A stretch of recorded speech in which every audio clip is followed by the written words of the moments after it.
Assalamualaikum warahmatullahi wabarakatuh.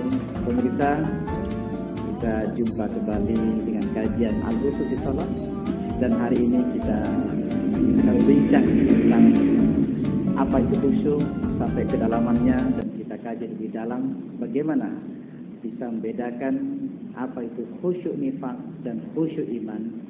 Saya ditemani oleh Ustaz Syadid yang insyaallah kita akan kaji dalam kitab Al-Khusyuk fi Shalah. Assalamualaikum Ustaz. Oke Pak. Alhamdulillah. Alhamdulillah, hari ini kita akan coba satu kajian Ustaz. Mudah-mudahan ini bisa dipahamkan untuk kita semuanya dan kita mutalaah dalam kitab ini. Mohon Ustaz dibacakan tentang makna khusyuk tadi, tentang khusyuk nifaq dan khusyuk iman. Al-farqu baina khusyu'il iman wa khusyu'il nifaq. Jadi ini pembagian khusyuk atau perbedaan khusyuk iman dan khusyuk nifaq ya Ustaz. Terus bagaimana itu? Idza zaharat atharul khusyuk al-jawahir. Apabila nampak khusyuk dalam tubuh. Nah, jadi apabila yang ditampakkan ya, khusyuk itu dari segi lahiriah. Nah, terus bagaimana? Walam yakun fil qalbi syai'in, tetapi tidak terjadi terhadap hatinya, fahadza khusyu'un nifaq. Nah, inilah disebut khusyuk nifaq saja. Dan ini yang terjadi terhadap kita selama ini. Jadi kita tampak lahiriahnya itu betul-betul khusyuk, seolah-olah khusyuk, tapi di dalamnya tidak khusyuk. Maka Allah pun marah itu sebenarnya.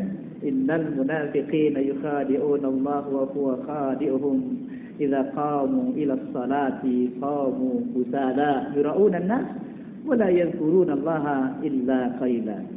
Dan Allah marah terhadap orang yang hatinya tidak khusyuk atau khusyuk nifaq tadi kan.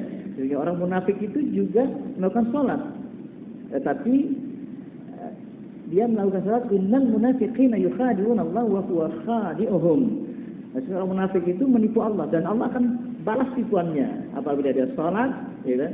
Qamu kusala, dia berdiri dalam kondisi dia rasa malas yang muncul. Jadi sebenarnya dalamnya tidak khusyuk. Makanya buktinya apa?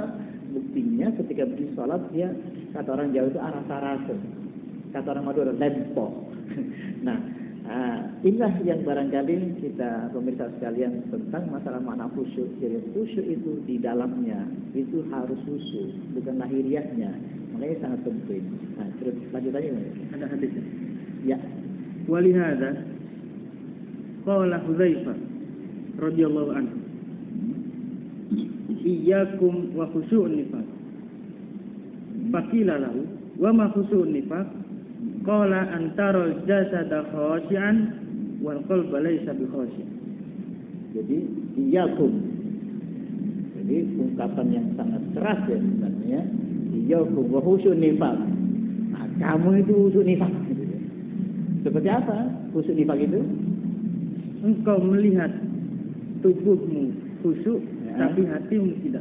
Sangat tegas sekali. Jadi tampak di lahiriahnya khusyuk, tapi hatinya tidak khusyuk. Iyyakum wa khusyuk nifaq. Itu khusyuk nifaq itu. Jadi tampak lahiriahnya khusyuk. Ya, kan kita sering melihat diri kita bahkan khusyuk, mengkhusyuk-khusyukkan yang disebut takhasya'. Jadi kita mencoba metentang itu istilahnya itu apa? Ngotot. Itu khusyuk nifaq. Khusyuk itu muncul dari hati. Yang kita rasakan rasa takut, rasa lunak, itu mana khusyuknya. Yang terasa taksya'iru minhu juludul ladzina yakhshawna rabbahum tsumma talinu juluduhum wa qulubuhum. Taksya'ir, itu bergetar kulit. Orang khusyuk itu bergetar kulitnya. Berasal dari mana? Muncul dari hati. Dari hati itu muncul sehingga rasa takut muncul menyebabkan tubuh bergetar. Itu ciri khusyuk itu karena wujuhu yawma idzin khasyi'ah. Wajahnya penuh rasa takut karena sebab takut dalam batinnya. Khusyuk itu artinya takut atau malu kepada Allah, sehingga karena Allah di depan kita, ia malu, dia sadar ada Allah di depanku, aku melihat. Maka bagi orang yang terbuka hatinya, maka terkejut hati kita itu. Bergetar sehingganya. Kenapa? Allah melihatku. Alladzi yaraka hina taqum wa taqallubaka fis sajidin. Dan kitab ini menuntun kita untuk sampai mencapai tingkat khusyuk. Yang sampai khusyuk yang sebenarnya adalah bergetarnya hati ketika berdiri sholat, bergetarnya hati ketika kita rukuk, bergetarnya hati ketika sujud. Karena kenapa bergetar? Karena wajahnya di hadapan Allah dia sangat takut. Karena Allah melihatmu, alladzi yaraka hina taqumu wa taqallubaka fis sajidin. Pemirsa, itulah kajian tentang khusyuk. Semoga kajian ini menjadi pemikiran kita untuk melanjutkan kajian pendalaman tentang masalah khusyuk.